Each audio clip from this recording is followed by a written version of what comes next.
So prynhawn a croeso, good afternoon and welcome to the latest show and tell for this stage of the project. My name is Ross and I'm part of the key team.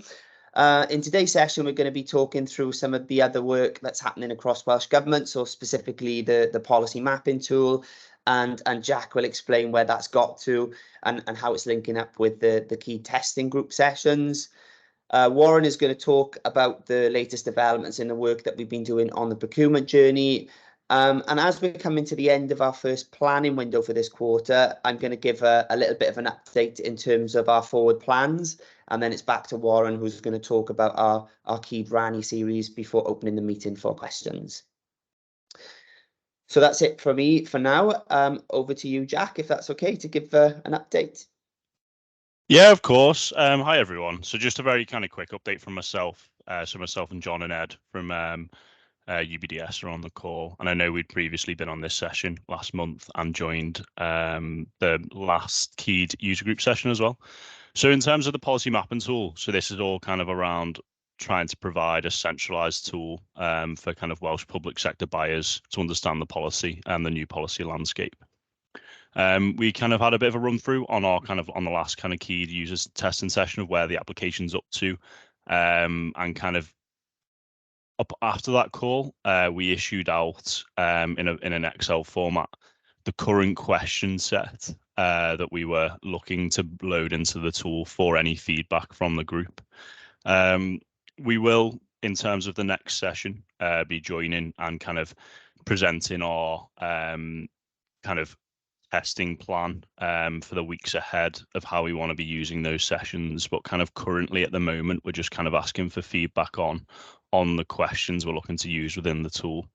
So kind of, yeah, just want to say if anyone has any further ones, please, respond back to Katia, who kind of issued it out. And we will be joining the next user testing session. And we'll kind of provide a kind of more in-depth plan of how we're going to be looking to use each of the key testing sessions and kind of the ask we have to make the tool as perfect as possible. But I don't know, upon kind of issuing out that question set, or if anyone has any kind of questions around the policy mapping tool, I'm happy to answer them now, or you can drop me an email. But we will be kind of on the user testing sessions moving forward for all of them, trying to progress the testing of the policy mapping tool.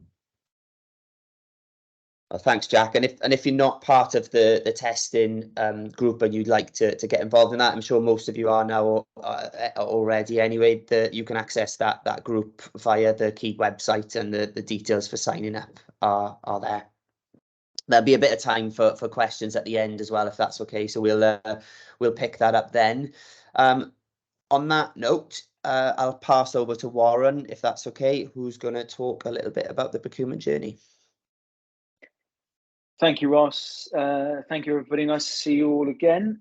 So for those who don't know me, my name is Warren Smith. I'm part of the Key team, and I'm going to talk about the work we've been doing on the procurement journey. So since we received the content from the Welsh Government team, we've been thinking about how best to structure that for the Phase 2 Keyed website. We want to ensure that we're providing a consistent and repeatable way of presenting information that meets the needs of the users of the Keyed service. In last month's show and tell, I talked about how we're basing the high-level structure on the Scottish Government's procurement journey, and this uses the notion of routes. We're looking at whether or not that's the right terminology, and they're using that to characterise procurements and contracts, be that low value, low complexity, through to above the WTO GPA thresholds, as well as 3 stages that represent the full commercial lifecycle. Develop stage is pre-procurement, tender stage is during the procurement itself, and contract stage is post-procurement. So the lower level structure that we've been looking at to organise the content includes an introduction, followed by what we're calling 5 things to know. And so that's an upfront summary of all the content within that particular section. We then have a main considerations section, and this is generally where most of the content is placed, using existing subheadings from the content that's been provided to us, followed by what's important. And these are generally the kind of must-have type statements that are included within the content. And then next steps, so which might be a checklist, excuse me, of things to complete or a definition of what done looks like for that particular stage. So we're also drafting specific content that relates to net zero and well-being impact more broadly, which relates to whichever step you're at within the procurement journey. So this helps to reiterate the information flow and also to how taking proactive steps with net zero and well-being will deliver value through every stage of the commercial life cycle. And on Monday, we've a session with the Welsh Government team that produced the original procurement journey content to show how this looks within the Phase 2 Key website development environment, as well as user testing feedback we'll share. We want to make sure that there's the continued support for this work in this with this approach, and to ensure that we're taking the right approach for ensuring that the large body of content that's being provided to us relates to the structure of the Key website. So we've done that for route 1, and we're systematically working through route 2 as well. And this is for the procurement resulting in contracts with a total estimated value between 25,000 and the WTO GPA thresholds. So back to you, Ross. Thank you very much. Thank you, Warren. I just take myself off mute there. So I'm just going to talk about our sort of next phase of planning. So on the next slide, during the first 6 months of the alpha phase, you may have seen this before in some of our other presentations, we identified, or maybe not actually, maybe this is the first time that you're seeing it, that we identified sort of 4 different themes that would help us develop the sort of key services further. So that included at this stage thinking about how we align with things more broadly within Welsh Government, so the activities that they're undertaking, so things like the policy mapping tool that we've just heard a bit about. We've started to, or we've said that we needed to continue to develop the services that we've started to build. So as Warren's just outlined, the procurement journey stuff and some of the other areas. And we also need to think about how we can mature our processes and controls around the services that we create as they mature, and how we might then think about how we incorporate other policies into that space as well. So those are the sort of 4 broad themes that are underpinning our planning over the sort of, well, from April all the way through to March 24. On the next slide, it just gives a little bit of a detail in terms of the progress that we've made. So we've made some good progress in aligning with some of the other things that are happening with Welsh Government. There are, more things to do. The broader digital action plan is an example of that, and also thinking about how we respond more broadly to things like procurement reform as a whole, and then how this might influence the content that we create, curate, and then share that. We've also iterated our services based on continued feedback from the community, and we're currently planning our next release of the website. So hopefully you'll get to see that soon, and some of the stuff that Warren just mentioned will be brought to life in that next release. And we've been thinking about our operating model. So the things that we need to do to manage the changes to content, how we run the site, and what other processes that we might need to define around the management of the services as a whole, really. So we're currently planning our focus for the next quarter. So that's July through to September. And within that time frame, we'll continue to iterate the stuff that we've just talked about. So the services that we built, aligning with the broader Welsh Government plans. But we also want to start to explore how we can link to some of the other good things that are happening across the wider public sector, and build relationships and links to other organisations to develop that service offer further, and build another layer onto the sort of the things that we're creating. And we also want to start thinking about what KEED looks like for, KEED looks like beyond the project status. So these discussions are likely to take a bit of time, and we'll start to explore what options there might be and think about what we might recommend for further decision from that point there.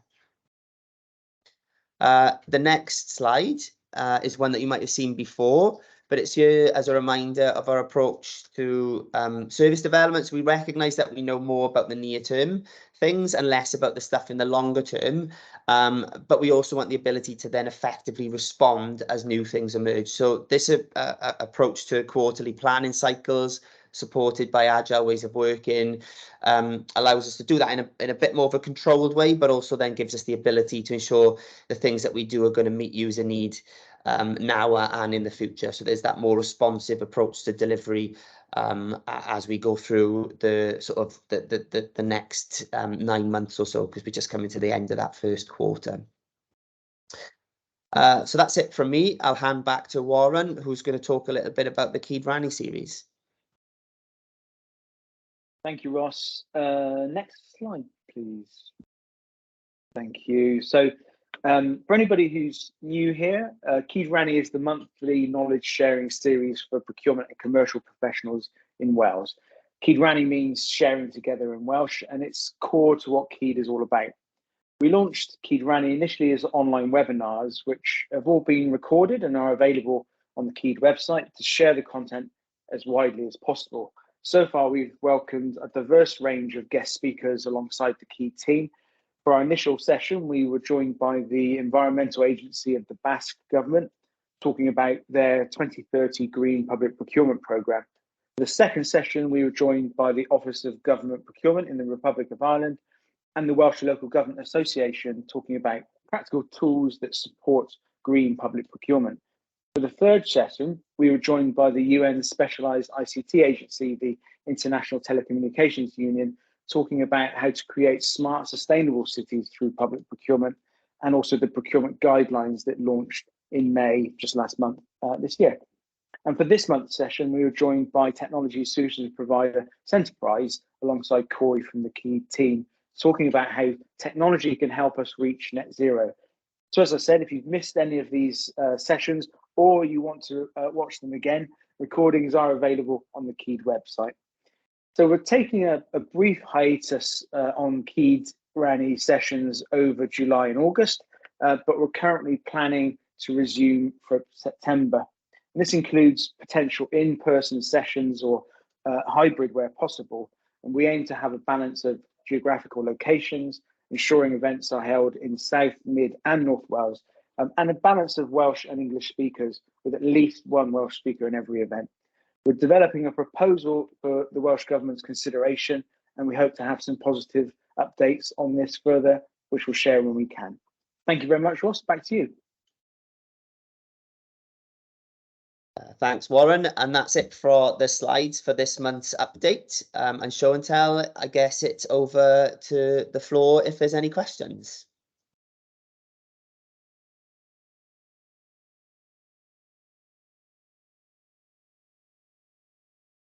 See a hand up from Helen. Yeah, I just wanted to ask, because I wasn't able to make the testing session last week or the week before, when was it? But I've had the spreadsheet through the questions and everything. So is it still going to be in the proper context for me to be able to respond to those questions or give feedback on the planning tool without having done the test session? I think that's related to the policy mapping tool. That is, Yes, Helen, yeah. isn't it? Yeah. If you don't mind, I think that's a question for the policy mapping team, if that's okay. Yeah. Yeah. I'll answer that one, Ross. So yeah, that'll be fine, Helen. The more responses back, the better. Yeah, more responses There we are. back, the better. Brilliant. Thank you. The only thing I would say is when you look at the sheet, you will see there's a lot of questions in it. When Yes. you obviously use the tool, you won't have to answer all the questions every time you do it. They're sort of The drop specific to down, trades isn't it? through the Depending. tools. Yeah. There we are. So Brilliant. don't worry that you have to do 150 or whatever it is every time. It's Yeah. not that way. So, yeah. Just to follow that up from John's point, then again, there'll be lots of questions, but any kind of feedback that's related to, I guess, the structure of the questions, the wording, etc. Just feel free to pop anything on the spreadsheet that we can go ahead and review it, and then we'll add it as necessary. There we are. Brilliant.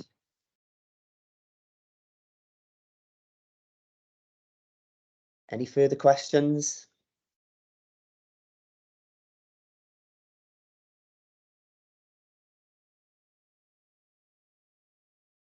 No, okay.